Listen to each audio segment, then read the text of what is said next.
Captain Sarah Chun pressed her face against the cold viewing port of the research vessel Meridian.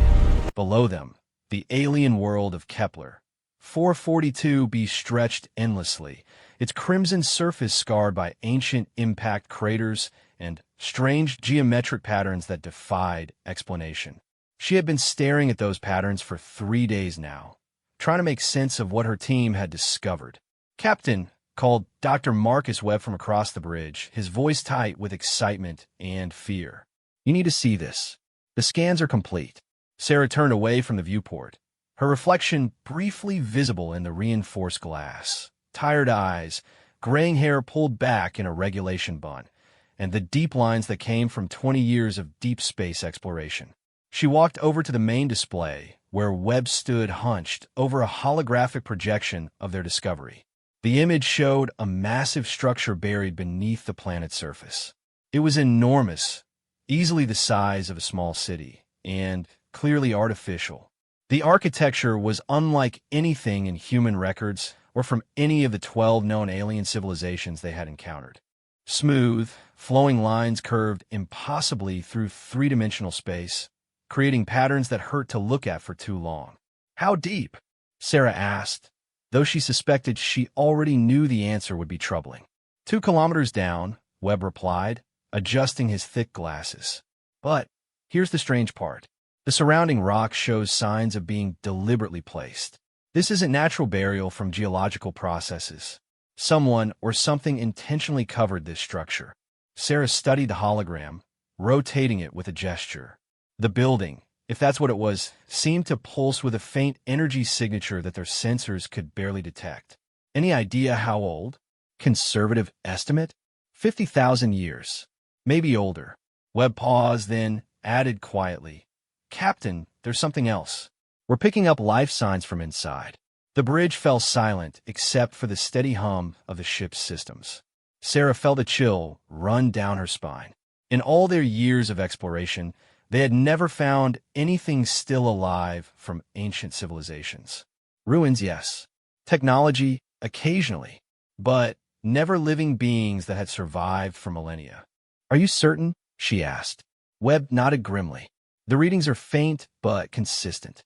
Whatever's down there is definitely alive, and it's been that way for a very long time." Lieutenant Tom Rodriguez looked up from his station. "Captain, should we report this to Earth Command? This could be a first contact situation." Sarah considered this. Protocol dictated that any discovery of living alien intelligence should be immediately reported to headquarters. But Earth was 47 light years away, and even at faster-than-light speeds, it would take weeks for any response or assistance to arrive.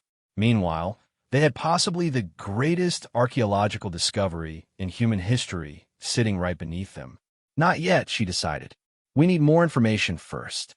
I want to know what we're dealing with before we wake up half the galaxy." Over the next several hours, the crew of the Meridian worked to gather more data about the mysterious structure. Long-range sensors revealed a complex network of chambers and corridors extending deep into the planet's crust. Energy readings suggested some kind of power source was still active after all these years. Most intriguingly, the life signs seemed to be concentrated in one particular area, a large chamber at the very center of the complex. Dr. Elena Vasquez, the team's linguist and cultural specialist, had been running pattern analysis on the structure's architecture. She approached Sarah with a troubled expression. "Captain, I've been comparing these designs with our xenological databases. There are some disturbing parallels." "What kind of parallels?" Sarah asked. "The geometric patterns, the way the corridors branch and connect, they're similar to structures we've found on dead worlds. Worlds that were sterilized by some unknown force thousands of years ago." Sarah felt another chill. They had encountered several such worlds during their explorations, planets where advanced civilizations had once thrived but had been completely wiped out with surgical precision. The populations were gone, but the cities remained largely intact, as if death had simply swept through and claimed every living thing while leaving the architecture untouched. "Are you suggesting this civilization suffered the same fate?" Sarah asked. "I'm not sure," Elena replied. But there's something else. The energy patterns we're detecting, they're defensive in nature. Whatever's down there isn't just alive. It's actively protecting itself. As if in response to her words, the ship's sensors began picking up new readings. The energy signature from the buried structure was growing stronger, pulsing with increased frequency. Warning lights flashed across the bridge as the ship's AI detected the change. "Captain," Rodriguez called out, his voice tense. "We're being scanned. Something down there is taking a very close look at us." Sarah moved to the captain's chair and activated the ship's defensive systems. Ray shields, all stations to alert status. The scanning continued for several minutes, invisible beams of energy probing every inch of their ship. The crew worked silently, monitoring their systems and watching for any signs of hostile action. Then, as suddenly as it had begun, the scanning stopped. "Scans complete," Rodriguez reported. "No damage to ship systems." Whatever it was pretty thorough, but not harmful. Webb looked up from his station with a puzzled expression. "Captain, this is strange. The life signs down there just changed dramatically. Before, they were steady but faint. Now, they're excited, I think. Like whatever's down there just woke up." Before Sarah could respond, the communication system crackled to life. But instead of the usual static of deep space, they heard something impossible. A voice speaking in perfect English with only a slight accent that might have been ancient British. "Human vessel," the voice said, calm and measured. "You are most welcome here. It has been quite some time since we've had visitors." The bridge erupted in whispered conversations, but Sarah held up her hand for silence. She activated the communication system and spoke clearly. "This is Captain Sarah Chun of the Earth vessel Meridian. Who am I speaking with?" There was a pause before the voice responded. "I am what your species might call a dragon, though that term carries many unfortunate connotations. My name is Ethan, and I have been waiting in this place for a very long time, waiting for humanity to find us." Sarah exchanged glances with her crew. First contact with an alien intelligence was one thing, but this creature claimed to have been specifically waiting for humans. "Waiting for us? How do you know about humanity?" "Because, dear Captain, your species fascinates us greatly. We have been watching your development for millennia, though from a great distance. We knew that eventually you would develop the technology to reach us here." Dr. Webb had been frantically checking their translation systems, but they weren't activated. The creature was actually speaking English, not using any kind of universal translator. "How do you know our language?" Sarah asked. "We are quite skilled at learning," Ethan replied with what sounded like amusement in his voice. "We have observed your broadcasts, your literature, your cultural transmissions. English seemed the most practical choice for initial communication, though I am fluent in several hundred of your languages if you prefer another." Elena leaned forward from her station. "Captain, ask about the other civilizations. The dead worlds." Sarah nodded. "Ethan, we've discovered evidence of other civilizations that appear to have been destroyed. Do you know anything about this?" The pause this time was longer, and when the dragon spoke again, his tone was heavier, filled with what might have been regret. "Yes, Captain. We know of these worlds because we were responsible for what befell them. We are the ones who brought death to those civilizations, though it pains us greatly to admit this." The bridge fell completely silent. Sarah felt her blood run cold. They were talking to a creature that had admitted to genocide on a galactic scale. Her hand moved instinctively to the weapon's control, but she forced herself to remain calm. "Why?" she asked simply. "Because they forced our hand," Ethan replied. "Because they discovered something they should not have discovered, and they refused to abandon their course despite our warnings. In the end, we had no choice but to stop them, even though it meant ending their civilizations entirely." "What did they discover?" Elena asked, her voice barely above a whisper. "The same thing that you are on the verge of discovering, Dr. Vasquez. The same thing that could destroy not just your civilization, but every form of life in this galaxy if it is misused." Sarah's mind raced. How did this creature know Elena's name? They hadn't introduced themselves individually. "You've been monitoring our communications?" "Since the moment you entered this system, yes." We needed to understand who you are, what you know, and most importantly, what you intend to do with the knowledge you seek. The implications were staggering.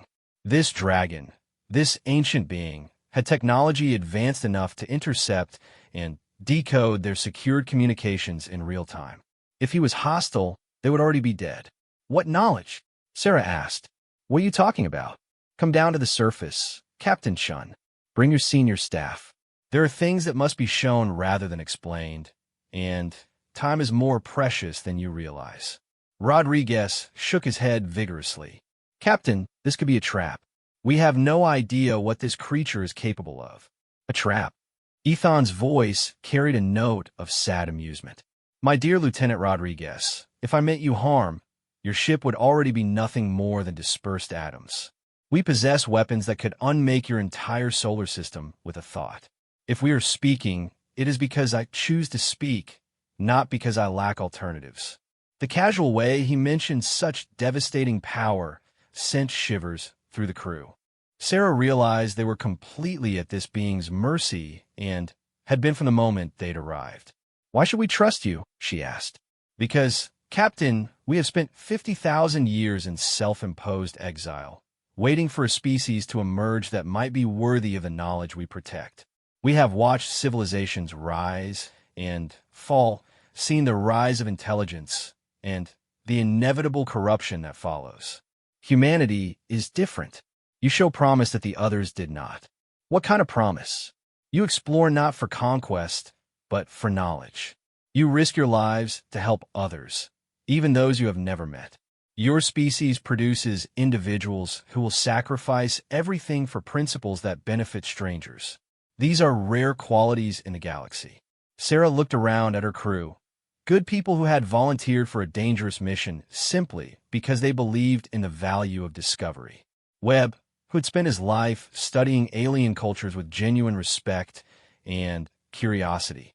Elena, who dedicated herself to understanding and communicating with others. Rodriguez, who had saved her life twice in their years together. If we come down, she said slowly, what guarantees do we have for our safety? None, Ethan replied honestly. Except my word, which I give freely. You will be safe in my care, Captain. But I cannot promise that what you learn will leave you unchanged. Knowledge, particularly the knowledge we guard, always comes with a price. Sarah made her decision. We'll need time to prepare. Can you give us coordinates for a safe landing? Of course. But, Captain, bring only your senior staff. What we must discuss is not suitable for large groups. 4 of you would be appropriate. And, please, leave your weapons behind. Where you are going, they would be worse than useless. The communication ended, leaving the bridge in tense silence. Sarah looked at her crew, seeing her own mixture of fear and excitement reflected in their faces. This is insane, Rodriguez muttered. This is the opportunity of a lifetime, Webb countered. Elena was already pulling up surface scans on her tablet. Captain, the coordinates he sent us show a landing area near what appears to be an entrance to the buried complex. It's in a valley that would provide good shelter for the shuttle. Sarah stood and walked back to the viewport, looking down at the alien world that held so many secrets. Somewhere beneath that scarred surface lay answers to questions humanity had been asking since they first looked up at the stars. But those same answers had apparently doomed other civilizations. Rodriguez, prep the shuttle. Webb, Elena, you're with me. And pack the standard diplomatic gear. Captain, Rodriguez protested. Let me come instead of one of the others. You need security. Sarah shook her head. Tom, I need you here to monitor the situation and maintain contact with Earth Command if things go wrong. Besides, he said weapons would be useless. I'm going to trust that our safety lies in his good intentions, not in our firepower. Over the next 2 hours, they prepared for what might be the most important first contact in human history. The Shuttle Phoenix was loaded with standard diplomatic supplies, translation equipment that probably wouldn't be needed, and recording devices to document everything that happened. As they prepared to depart, Sarah received one final message from Ethan. Captain, his voice came through the shuttle's communication system. Before you land, there is something you should know. We call ourselves dragons because your mythology came closest to describing our nature. We are ancient beyond your comprehension, powerful beyond your current understanding, and we have watched over this galaxy for longer than your species has existed. But we are not gods, and we are not infallible. What happened to the other civilizations was our failure as much as theirs. We hope that with humanity, we might finally get it right. The shuttle launched from a meridian and began its descent toward the surface of Kepler 442b. As they entered the atmosphere, Sarah caught glimpses of the geometric patterns they had observed from orbit. Up close, they were even more impressive, vast designs carved into the planetary surface that must have taken enormous effort to create. Landing zone in sight, Elena reported from the pilot's seat. And, Captain, there's something waiting for us. Sarah looked through the shuttle's front window and saw their destination. The valley was exactly as the scans had indicated, but now there was something new. A section of the rocky ground had opened like a flower, revealing a tunnel entrance that glowed with soft blue light. The opening was perfectly sized for their shuttle. I think we're expected, Webb said quietly. As they descended into the tunnel, the walls around them came alive with flowing patterns of light. The tunnel was clearly artificial, carved from solid rock with precision that spoke of technology far beyond human capabilities. After several minutes of gradual descent, they emerged into a vast underground chamber. The shuttle touched down on a platform that seemed designed specifically for their vehicle. As the engines powered down, they could see they were in a space so large that the far walls disappeared into darkness. Structures that defied easy description rose around them like a crystalline forest, all connected by bridges of what looked like solidified light. Atmospheric readings are good, Elena reported, checking her instruments. Breathable air, normal pressure. Temperature is a comfortable 22 degrees. As they prepared to disembark, Sarah felt the weight of the moment. Whatever happened next would change everything, for them, for humanity, and possibly for the entire galaxy. The shuttle door opened with a soft hiss, and they stepped out onto an alien world to meet a dragon who claimed to hold the key to humanity's future. The dragon refused to leave the coffin. Part 2, the platform beneath their feet felt warm and slightly soft, like living tissue rather than stone or metal. As Captain Shun and her team stepped away from the shuttle, lights began to appear along pathways that led deeper into the chamber. The illumination was gentle, almost organic, flowing like water through channels carved into the walls. "Welcome, humans of Earth," the voice of Ethon echoed around them, seeming to come from the very air itself. "Please follow the lights. I apologize for not greeting you personally, but there are complications with my current situation." Dr. Webb was already scanning their surroundings with his portable equipment. "Captain, these readings are incredible.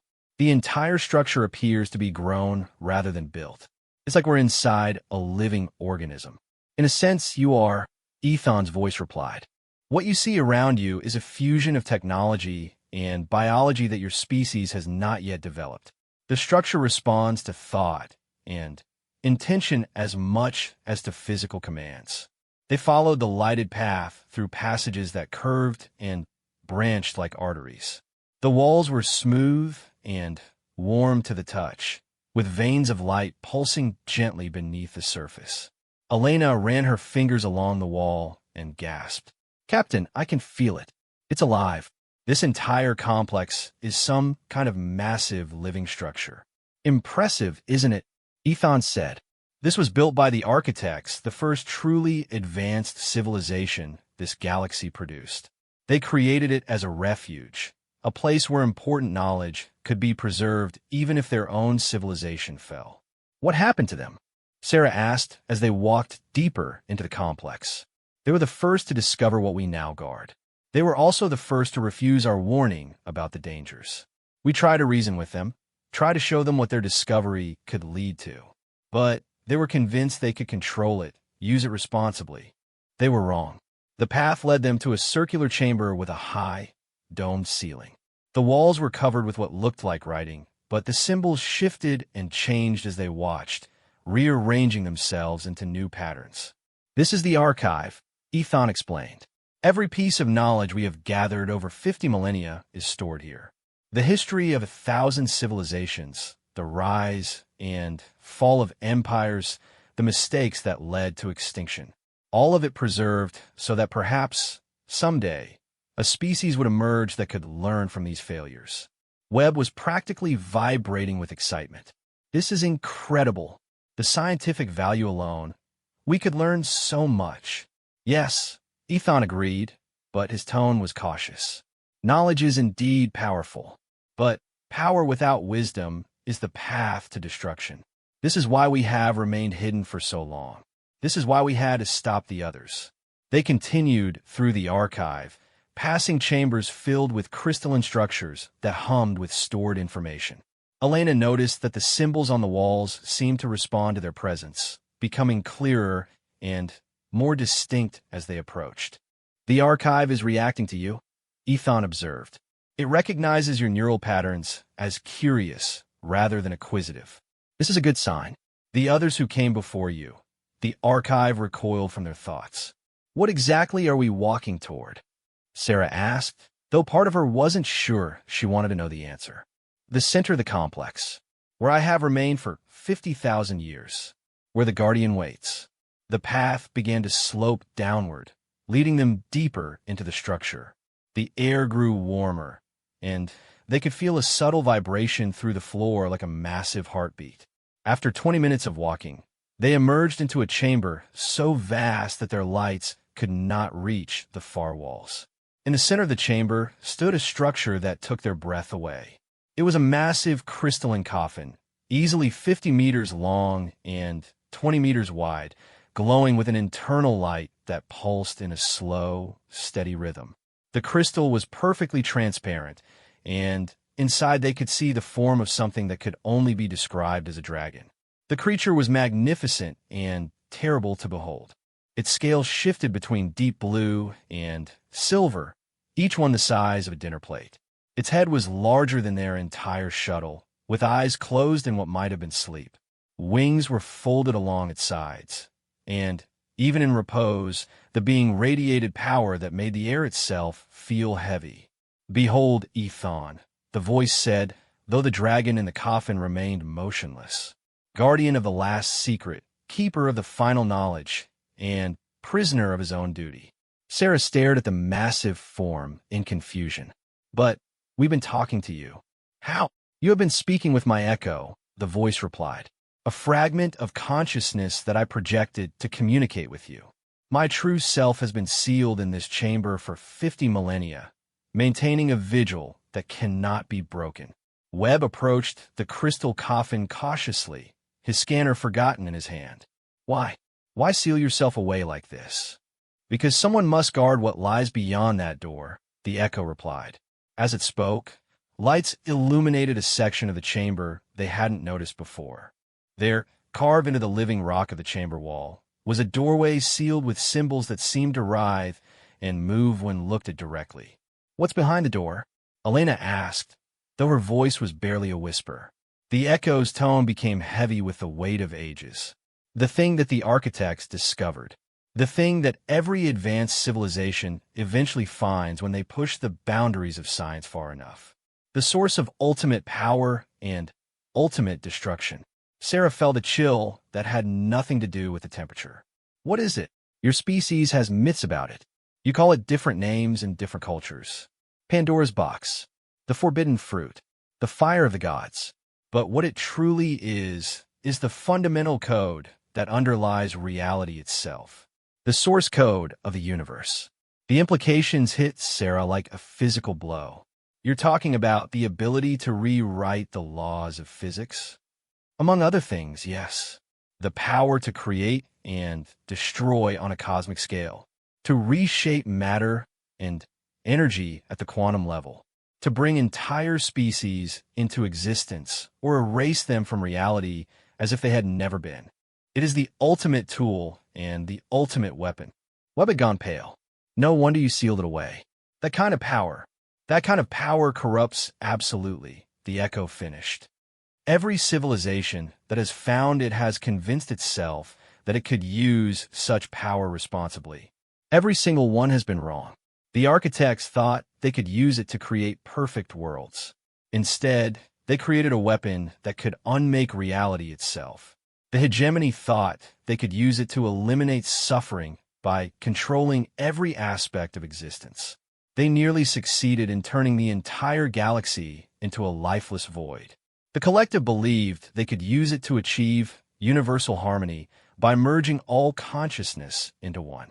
They came within days of erasing the concept of individual thought from the universe. Elena was staring at the sealed door with a mixture of fascination and horror. How many civilizations have found this? 17, over the course of 3 million years. We have been forced to stop 16 of them before they could complete their work. Each time, it breaks something inside us. Each time, we hope it will be the last. Why didn't you just destroy the knowledge completely? Sarah asked.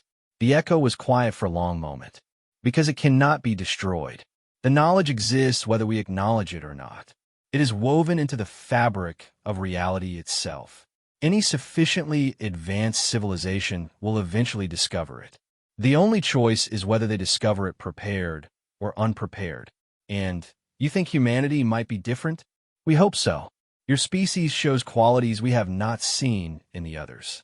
Compassion even for enemies. The ability to sacrifice individual desires for the greater good. Most importantly, the capacity to say no to power when the cost is too high. Webb looked up from where he had been studying the coffin. How do we know we won't make the same mistakes? You don't, the echo replied honestly. But you have something the others lacked. You have us.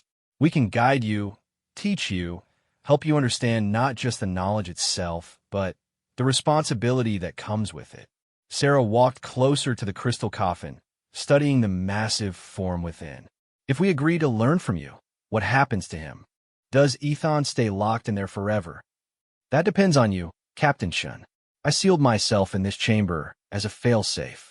If a civilization proves unable to handle the knowledge responsibly, I can activate a protocol that will seal this place forever and erase all traces of the discovery from their memory. But if a civilization proves worthy, the seal can be broken. The chamber fell silent except for the steady pulse of the crystal coffin. Sarah realized that they were at a crossroads not just for themselves, but for all of humanity. The decision they made here could determine whether their species joined the ranks of the wise or the extinct. What would the testing involve, she asked. A series of trials designed to measure not your intelligence or your technology, but your wisdom and your character. Some will be tests of knowledge, others of judgment. All will be difficult. Elena stepped forward. And if we fail, then you return to your ship with no memory of this place, and humanity continues its development naturally. Perhaps in a few thousand years, they will be ready. Perhaps not. But if we succeed, then humanity joins us as guardians of the knowledge. You learn not just the secrets of reality, but how to use them without destroying yourselves or others. You become part of the last line of defense against cosmic catastrophe. Rodriguez's voice crackled through their communication devices. Captain, are you all right? You've been out of contact for over an hour. Sarah realized she had been so absorbed in the conversation that she had forgotten about the outside world. We're fine, Tom. Just learning things.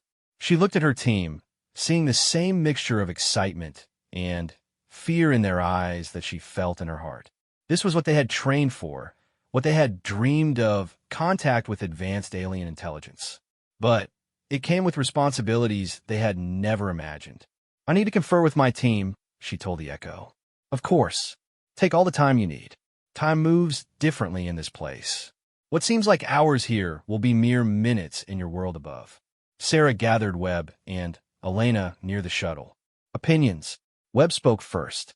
From a scientific standpoint, this is the opportunity of several lifetimes. The knowledge stored here could advance human civilization by thousands of years. But, Sarah prompted, hearing the hesitation in his voice.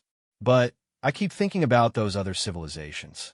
17 advanced species, all convinced they could handle ultimate power responsibly. All wrong. What makes us think we're different? Elena nodded grimly. The historical record is pretty clear. Humans don't have a great track record with powerful technologies. Nuclear weapons, genetic engineering, artificial intelligence. We've stumbled through each advancement mostly by luck.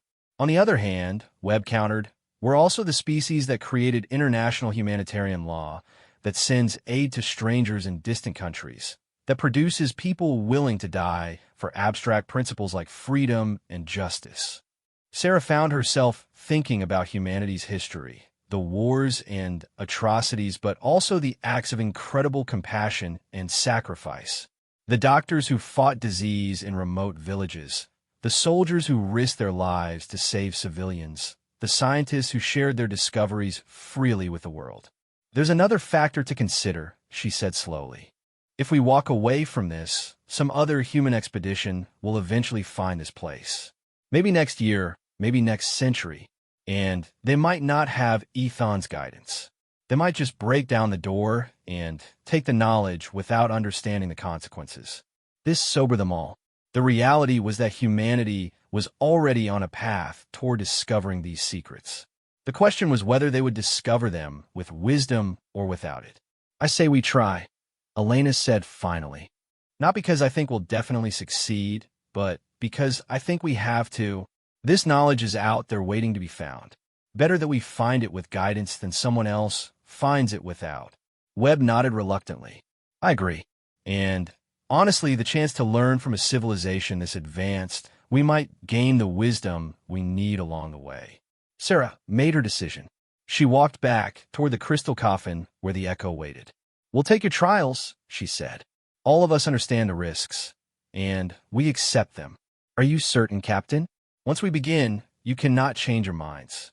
The trials must be completed, one way or another. Sarah thought of Rodriguez up on the ship, of Earth with its billions of people, of all the civilizations that had stood in the same place and made the same choice. We're certain. Then let us begin, the echo said. But first, you must understand what you are truly choosing.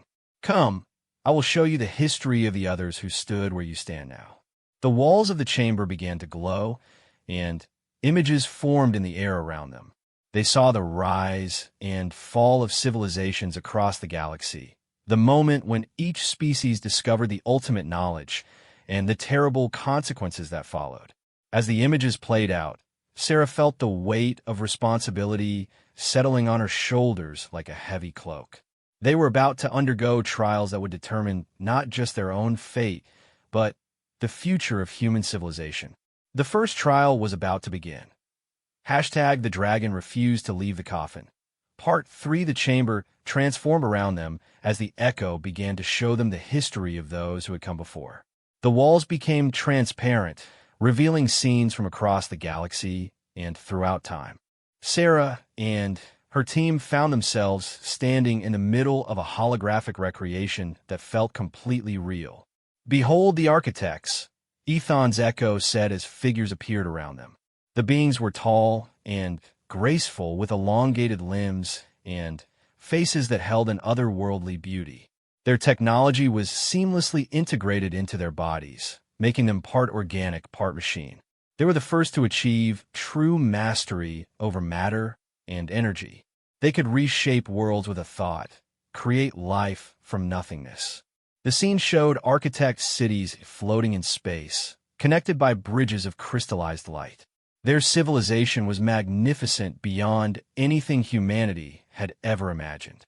Gardens hung in the void between stars, fed by artificial suns that never dimmed.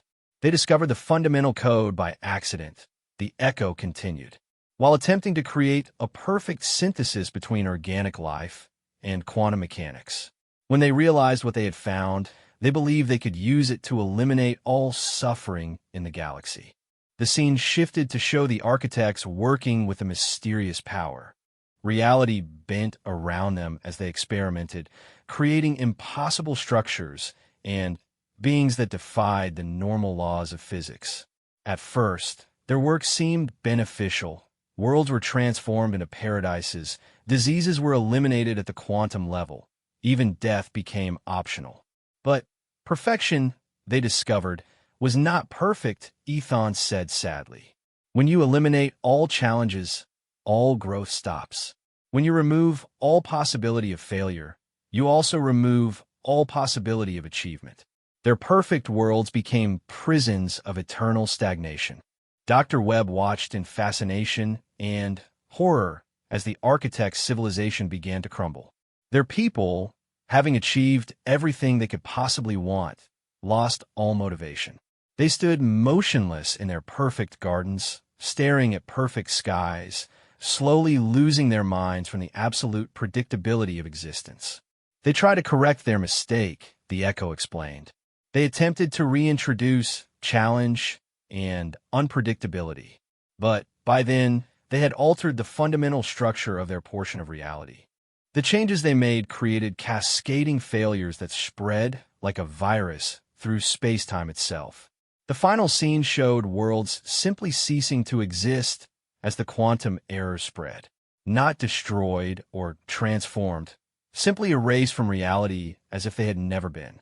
Trillions of beings winked out of existence in moments. That was when we first intervened, Ethan said.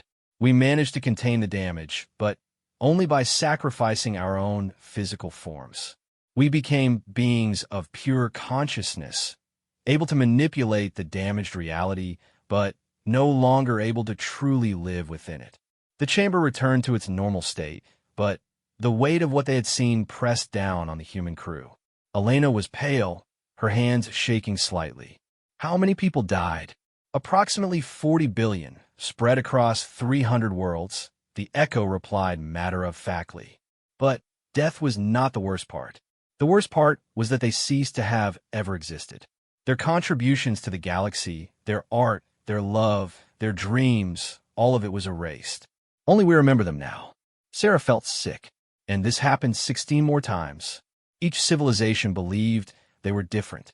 Each thought they had learned from the mistakes of those who came before them. The hegemony tried to use the knowledge only for defense.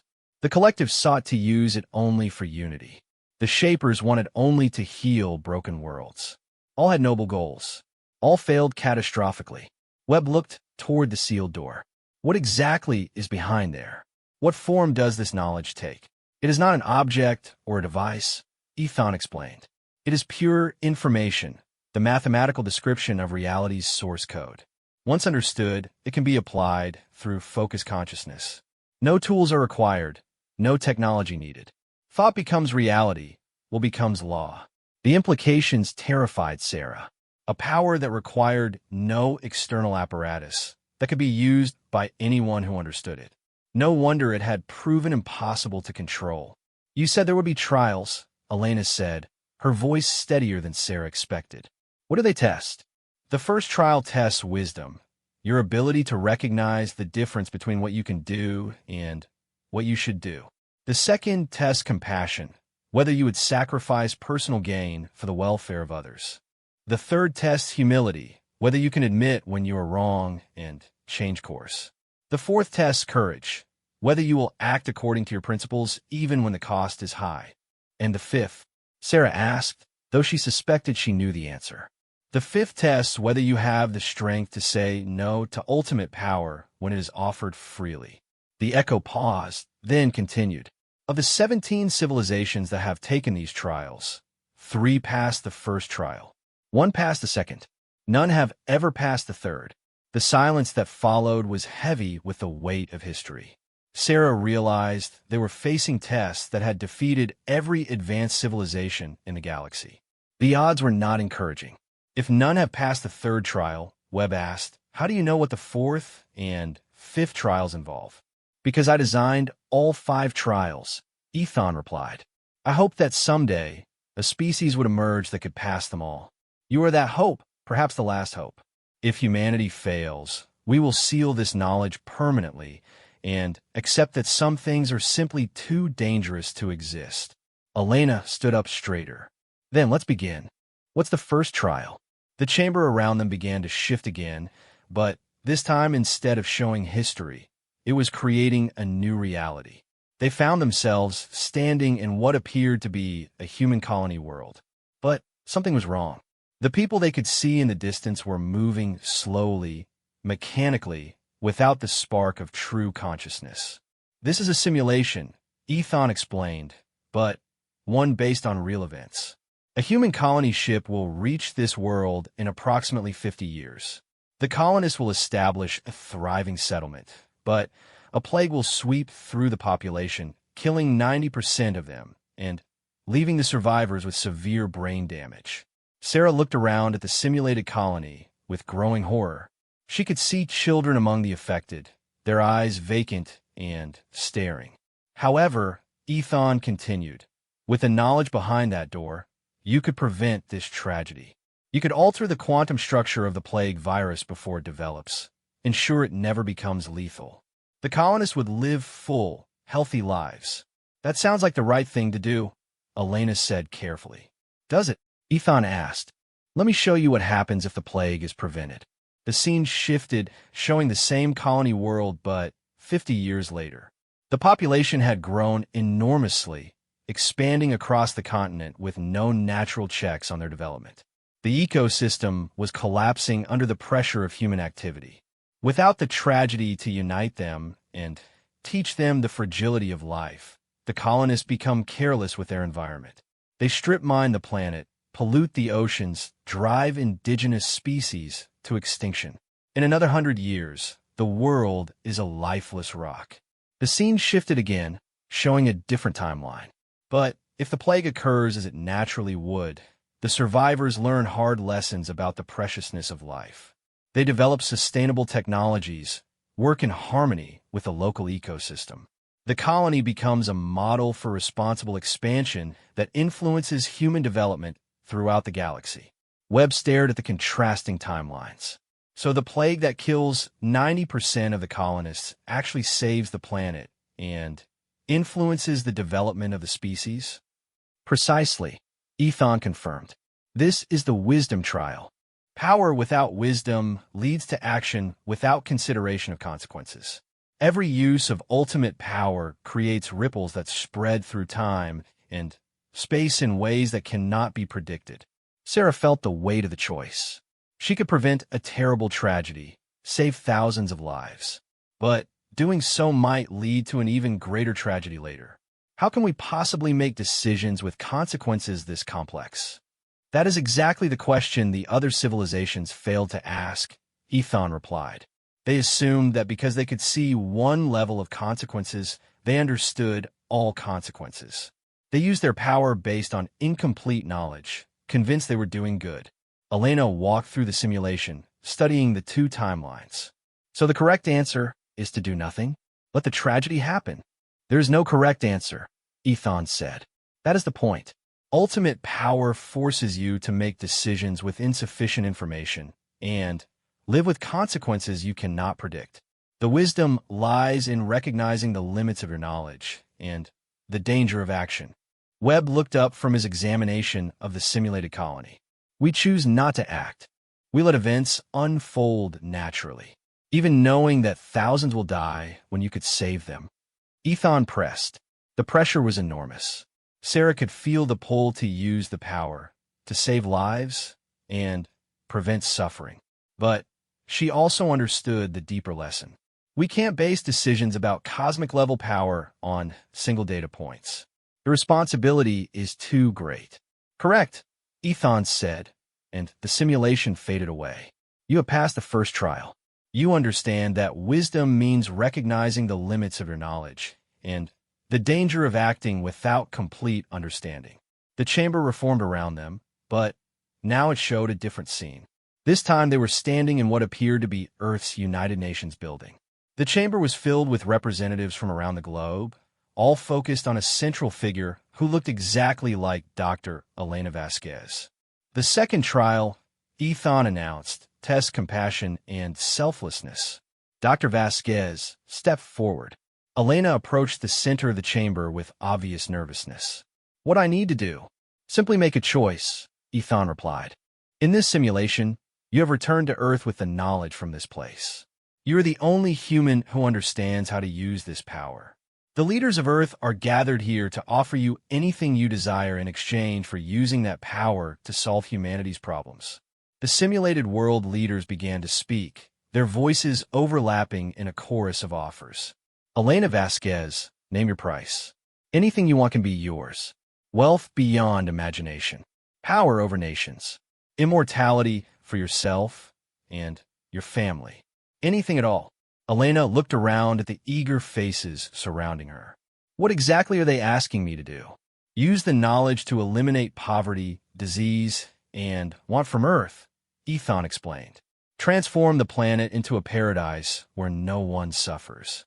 In exchange, you can have anything you desire. Sarah watched her colleague carefully. Elena had always been motivated by a genuine desire to help others, to bridge gaps between cultures and species. The temptation to use ultimate power for such noble goals would be enormous. The catch? Elena asked. No catch, I don't reply. This is what they are offering. What they don't know. And what you do know is that using such power will doom humanity to the same fate as the architects. Elena was quiet for a long moment, studying the faces around her. Leaders from every nation on Earth, all desperate for solutions to problems that have plagued humanity for millennia. What if I refuse? Then you return to Earth with no power and no way to help them solve their problems. Billions will continue to suffer from poverty, disease, and war. Many will die who could have been saved.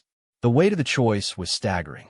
Elena could end human suffering with a thought, but only by dooming humanity to eventual extinction. Save everyone by destroying everyone. There's another option, Elena said finally. I could teach others the knowledge, share it gradually, help humanity develop the wisdom to use it responsibly. As every other civilization tried to do, Ethan pointed out. All believed they could control the spread of the knowledge, use it responsibly, teach others to be wise. All failed. Elena walked among the simulated world leaders, looking into their desperate faces. Sarah knew what she was thinking. These weren't just simulations, they were accurate representations of real people who were struggling with real problems. The decision felt real because the consequences would be real. I refuse, Elena said quietly. I won't use the power, and I won't teach it to others. Some problems have to be solved the hard way, or they're not really solved at all. The simulation faded, leaving Elena standing alone in the center of the chamber. Sarah could see tears in her colleague's eyes. You have passed the second trial, Ethan announced.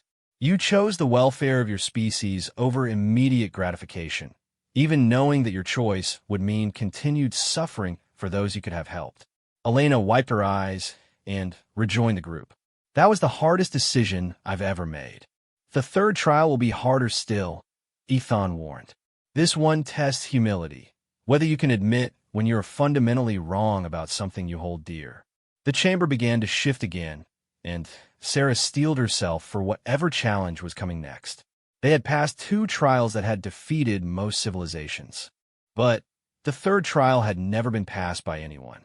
The test of humility was about to begin.